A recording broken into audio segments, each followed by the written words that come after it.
आज के वीडियो में हम लोग देखेंगे लेखक राम वृक्ष बेनीपुरी जी द्वारा लिखा गया बाल गोविंद भगत का रेखा चित्र।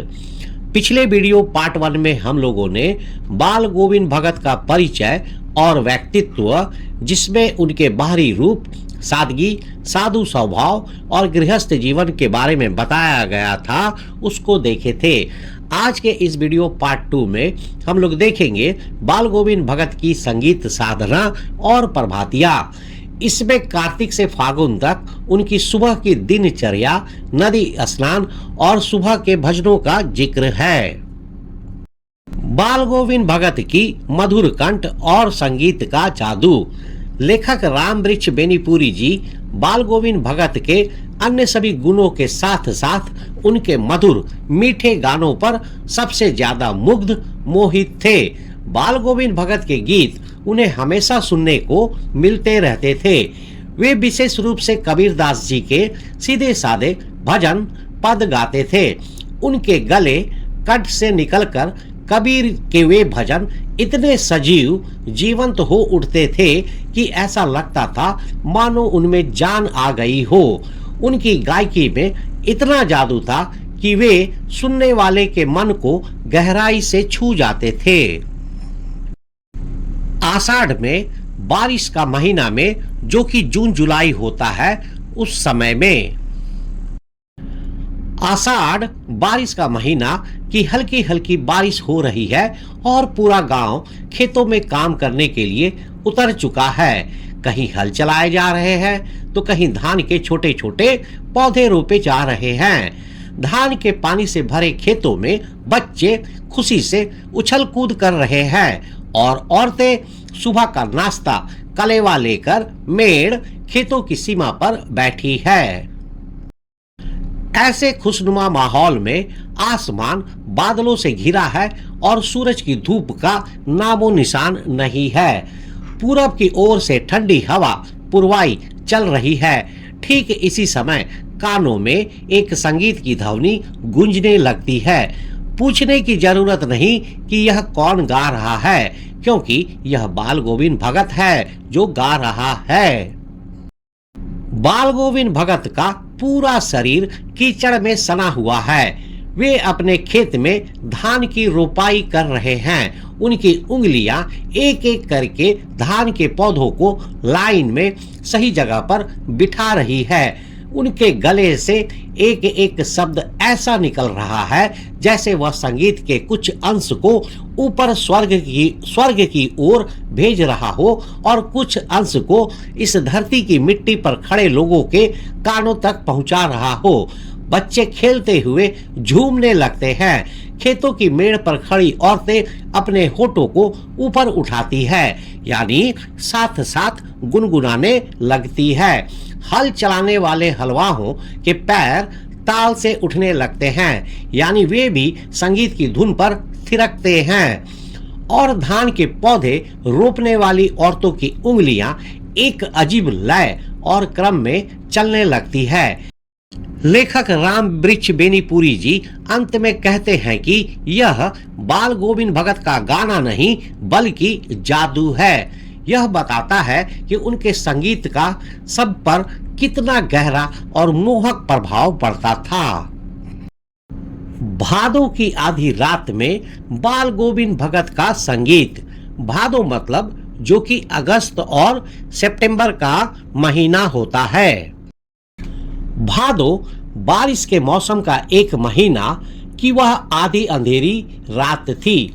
अभी थोड़ी देर पहले ही मूसलाधार यानी कि तेज बारिश खत्म हुई थी। बादलों की गरज और बिजली की कड़क शायद आपने ना सुनी हो, लेकिन अब झिंगुरों, कीड़ों की लगातार आवाज, झनकार और दादुरों, मेढकों की टर टर की आवाजें भी बाल गोविंद भगत के संगीत को अपने शोर में डुबा नहीं सकती है। उनकी खंजड़ी एक छोटा वाद्य यंत्र डिमक डिमक बज रही थी और वे गा रहे थे। गोदी में पीवा चमक उठे सखिया चिहुक उठे ना। इस गीत का अर्थ है कि प्रिय, परमात्मा तो गोद में ही है, लेकिन फिर भी आत्मा सखियां अकेली समझकर चमक उठती है और खुशी से चीख पड़ती है। उसी भरे बादलों वाले भादों की आधी रात में उनका यह गाना अंधेरे में अचानक बिजली की तरह चमक उठता था, जिससे कौन ना चौंक जाता।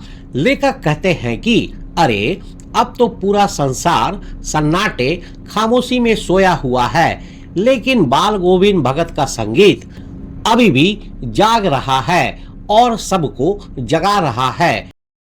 वे एक और गीत गाते हैं, तेरी गठरी में लागा चोर मुसाफिर जाग जरा।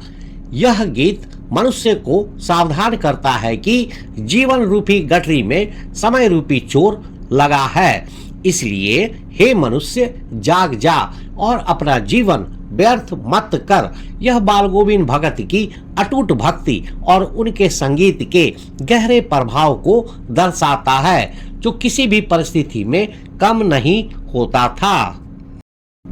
कार्तिक महीने से फागुन तक में बाल गोविंद भगत का संगीत। कार्तिक का महीना अंग्रेजी कैलेंडर के अनुसार अक्टूबर और नवंबर के बीच आता है और फागुन का महीना फरवरी और मार्च के बीच। इसलिए कार्तिक से फागुन तक का समय लगभग अक्टूबर से मार्च तक होता है। बाल गोविंद भगत कार्तिक महीने से फागुन तक लगभग 6 महीने तक रोज सुबह जल्दी उठकर अपनी प्रभातियां गाते थे। वे हर दिन गांव से 2 मील दूरी नदी में स्नान करने जाते और लौटकर पोखर तालाब के किनारे अपनी खंजड़ी के साथ बैठकर गाने लगते थे। लेखक रामवृक्ष बेनीपुरी जी, जो स्वयं देर तक सोने वाले थे, एक माघ की ठंडी सुबह में भी भगत के संगीत से आकर्षित होकर पोखर पर पहुंच गए। उस समय आसमान में तारे चमक रहे थे, पूरब में हल्की लाली छा रही थी और चारों ओर कोहरा फैला था, जिससे पूरा वातावरण रहस्यमय लग रहा था। इस शांत और रहस्यमय माहौल में बाल गोविंद भगत अपनी खंजड़ी बजाते हुए इतने तन्मय होकर गाते थे कि उनके माथे पर पसीने की बूंदें चमकने लगती थी, जबकि लेखक ठंड से कांप रहे थे। उनकी यह लगन और भक्ति उनके साधारण जीवन का अभिन्न अंग थी, जो दूसरों को भी मंत्रमुग्ध कर देती थी। प्रभातियां क्या होती है और उन्हें क्यों गाया जाता है? प्रभातियां मुख्य रूप से बच्चों को सुबह जगाने के लिए गाए जाने वाले गीत होते हैं। इन गीतों में सूरज निकलने से थोड़ी देर पहले से लेकर सूरज निकलने के थोड़ी देर बाद तक के समय का वर्णन होता है, यानी यह सुबह सुबह का माहौल बताते हैं।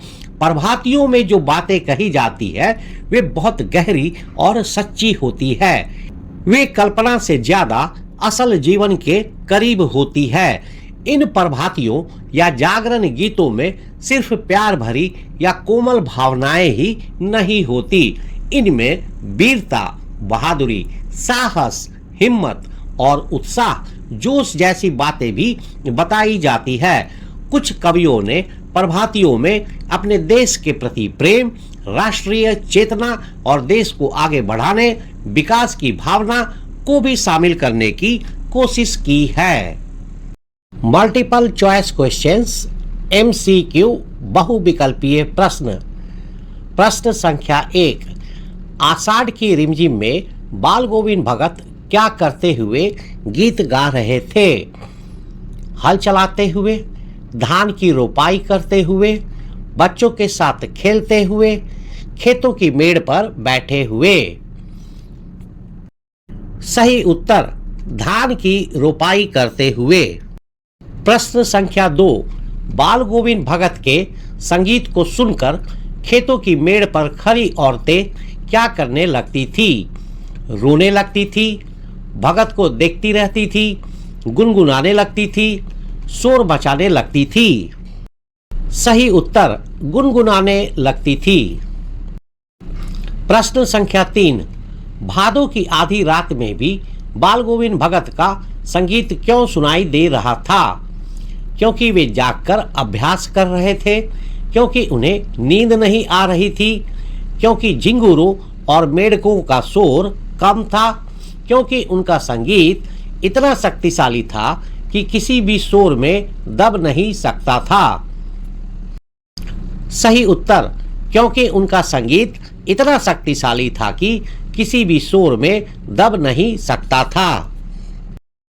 प्रश्न संख्या 4, गोदी में पियोवा, चमक उठे सखिया, चिहुक उठे ना, गीत में पियोवा और सखिया से लेखक का क्या आशय है?